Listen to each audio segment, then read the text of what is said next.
Sa aralin po natin ngayon ay makikilala po natin ang isang matanda na nagngangalang si Santiago. Okay? Ito po ay mula sa The Old Man and the Sea ni Ernest Hemingway, na magtuturo po sa atin na sa anumang dagok o unos ng buhay na ating harapin, piliin nating maging matatag. Gaya na lamang po ng mga pinagdaanan niya, sa gitna ng karagatan, sa bawat pagsubok ay pinilit niyang maging matatag upang malagpasan ang mga ito. Kaya naman po, narito na po. Ang matanda at ang dagat. Buod. Mula sa The Old Man and the Sea ni Ernest Hemingway, isinalin sa Filipino ni Jesus Manuel Santiago. Sa loob ng 84 na araw ng pagpapalaot ni Santiago ay wala siyang nahuling isda.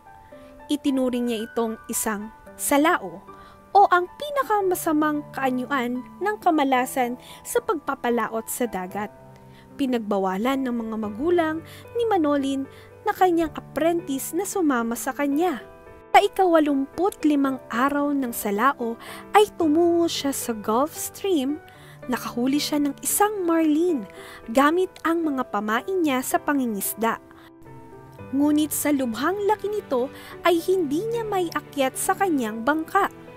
Patuloy siyang nakipagbuno sa isdang marlin sa loob ng 3 araw hanggang sa napatay niya ito. Nakatawag ng pansin sa mga pating ang dugo ng marlin. Napatay ni Santiago ang mga pating pero naubos na ang marlin. Nakarating si Santiago sa baybayin at agad umuwi. Mabilis siyang nakatulog ng mahimbing. Nagkagulo ang mga mangingisda sa nakita nilang marlin na nahuli ni Santiago. Inakala ng mga turista ng cafe na nakahuli siya ng pating. Nag-alala si Manolin sa kanyang amo at pinuntahan niya ang bahay nito. Umiiyak siya nang makitang siya'y ligtas at nakatulog lamang. Nang magising si Santiago ay nag-usap ang dalawa at nangako sa isa't isa na sila ay magkasama na tuwing mangingisda. Sa muling pagtulog ni Santiago, siya ay nanaginip, ang kanyang kabataan. Ngayon naman ay dumako tayo sa pagpapahalaga. Ang layunin ng may akda ay dapat sa bawat hamon ng buhay ay huwag tayong sumuko kahit anong mangyari, kahit halos lahat ng tao sa paligid natin ay tinalikuran na tayo. Sa buhay natin, kapag tinalikuran na tayo ng mundo, ay may isang tao na nandyan para sa iyo at hinding-hindi ka iiwan. Mas nalalaman natin ang tunay na kahulugan ng buhay kapag nasa bingit na tayo ng kamatayan. Ang bida sa nobela na si Santiago ay isang matandang mangingisda. Siya ay nakahuli ng isang malaking isdang marlin. Pinatay niya ang mabangis na pating upang maprotektahan ang kanyang sarili. Ang pating na isang mabangis na lamang dagat ay pinatay ni Santiago na kumain sa malaking marlin.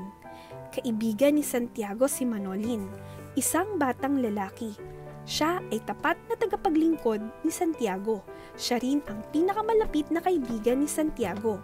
Si Manolin ay nagmamalasakit sa matanda at pinapalakas nito ang loob ng matanda. Ang tema ng nobelang Ang Matanda at ang Dagat ay nagpapakita ng pakikibaka ng isang tao laban sa kalikasan at sa hamong dumarating sa buhay natin. Kung tutuusin, na ipapakita sa nobela ang relasyon ng tao at ng hayop. Nagpapakita rin ito ng Christian allegory kung saan inihahalin tulad ang pinagdaanan ni Jesus at Santiago sa nobela. Ang nobela rin ay nagpapakita ng pagkakaibigan na hindi edad ang basihan kung saan si Santiago ay kumakatawan sa matanda at si Manolin naman ay kumakatawan sa bata. At ipinapakita ang isang magandang relasyon na namagitan sa kanila. Ang kakulangan ng isa ay pinupunan ng isa. Mapapansin sa nobelang Ang Matanda at ang Dagat ang pananaw realismo. Matapat na pagsasalamin ng realidad ang ginawa ng panitikan para higit nitong mapaunlad ang lipunan. Nakatuon ito sa nilalaman ng teksto at ang matapat nitong paggagad sa lipunan. Inilalarawan din sa linyang ito ang karanasan at lipunan na parang sa tunay na buhay. ninais na ilarawan ang ugali at gawin ng tao at ng kanyang kapaligiran na pareho ng kanilang anyo sa buhay. Naniniwala ang may akda na hindi dapat pigilin ang katotohanan na mas dapat bigyang pansin ang tauhan, hindi ang banghay.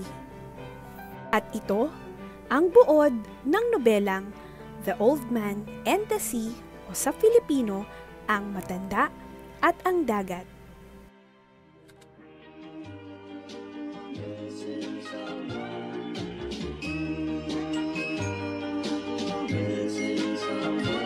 Missing someone